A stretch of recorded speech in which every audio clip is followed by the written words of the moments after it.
নমস্কাৰ সকলোকে সুপ্ৰভাত জনালোঁ আৰু ৰাতিপুৱা শুই উঠিলোঁ আজি সোনকালে উঠিছোঁ পিছে দেওবাৰ যদিও মানে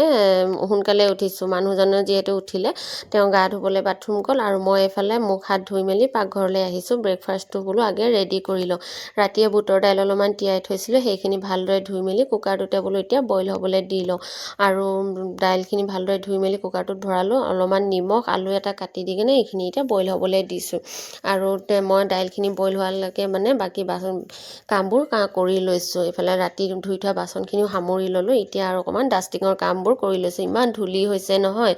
উপায় নাই মানে ডেইলি চাফা কৰিব লাগে এইফালে ভিতৰ ৰুমলৈ আহিছোঁ বেটা শুইয়ে আছে যিহেতু আজি বতৰটো ডাৱৰীয়া ৰাতিপুৱা ৰুমবোৰ মানে আন্ধাৰ হৈ আছে আৰু তাক শুই থাকিবই দিলোঁ বাৰু অকণমান ৰেষ্ট লওক আৰু এইফালে মানুহজনে গা ধুই আহিলে তেওঁলৈ লাল চাহ একাপ ৰেডি কৰি ল'লোঁ আৰু মানুহজনে এইফালে আজি সোনকালে উঠা কাৰণ আছে তেওঁ চাদৰ দহি গুঠিবলৈ আছে সেইকাৰণে তেওঁ সোনকালে উঠি এয়া গা চা ধুই মেলি চাদৰ দহি গুঠি আছে মাজে সময়ে পিছে এনেকৈ কৰি থাকে কিন্তু দেখুওৱা নহয় আজি পিছে ৰাতিপুৱা পৰাই ভিডিঅ'টো আৰম্ভ কৰিছোঁ যিহেতু দেখাইছোঁ এইফালে বেটাও উঠিলে সিও গা চা ধুই মেলি আহিলে ব্ৰাছ কৰি আছে আৰু মই বোলো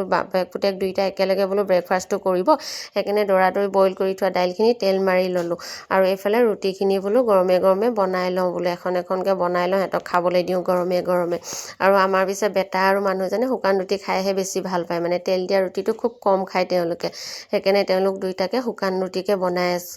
দিছোঁ আৰু এইফালে মাজতে বেটাক এগিলাচ পানী খাবলৈ দিলোঁ ৰাতিপুৱা তাক মই খালী পেটতে গৰম পানী এগিলাচ খাব দিওঁ পানী এগিলাচ খাই হোৱাৰ পাছত দুইটাকে মানে ব্ৰেকফাষ্টটো কৰিব দিলোঁ ৰুটি খাই আছে এতিয়া আৰু ময়ো খাই ল'লোঁ এতিয়া খাই লৈ কাপোৰযোৰ সলাই ল'লোঁ আজি যিহেতু দেওবাৰে তিনিচুকীয়াত বজাৰ বহে সেইকাৰণে বজাৰলৈ যাব ওলালোঁ মই মানে ৰেডি হোৱালৈকে বাপেক পুতেক দুইটাই তললৈ গৈ একদম বাইক উলিয়াই হৰণ দি আছে মোক মানে দেখি কিনে বেটাই কৈছে বলা বলা মা আহিছে এৰি থৈ যাম মই বোলো হয় নেকি যোৱা তেতিয়াহ'লে কেলৈ ৰখি আছিলা বোলো আমি তিনিটাই বজাৰলৈ গ'লোঁ আৰু বজাৰ কৰি মেলি আহিলোঁ মই আগে আহিলোঁ তলা খোলোগৈ বুলি আৰু মানুহজনে চব্জি বেগ দাঙি আনিছে বেটাই মাছৰ টোপোলা পনীৰ টোপোলা সেইবোৰ লৈ আহিলে আৰু আজি বজাৰৰ পৰা আনিলোঁ জালি কোমোৰা এটা জাতিলাও এটা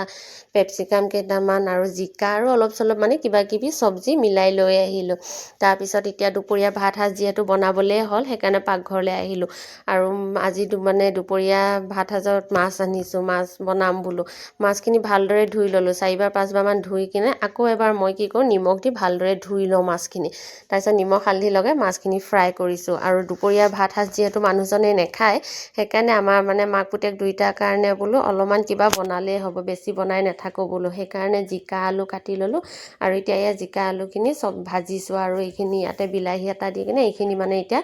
জোল কৰি দিম মাছৰ লগত বনাবলৈ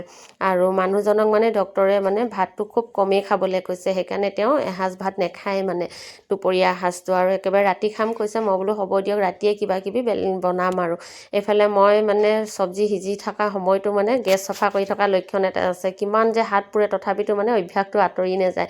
তাৰপিছত চব্জিখিনি নমালোঁ অকণমান ঠাণ্ডা হোৱালৈকে মই বোলো ধুই থোৱা কাপোৰখিনি বোলো লৈ আহোঁ যিহেতু বৰষুণ দিওঁ হৈছে এইফালে বেটাক ভাত খাবলৈ দিছোঁ আৰু ময়ো ভাত বাঢ়ি লৈছোঁ মানে খাই লওঁ যিহেতু 3টা বাজি পাৰ হ'ল আৰু আপোনালোকে দুপৰীয়া ভাত সাজ আজি কিহেৰে খালে জনাব দেই আজিলৈ ইমানে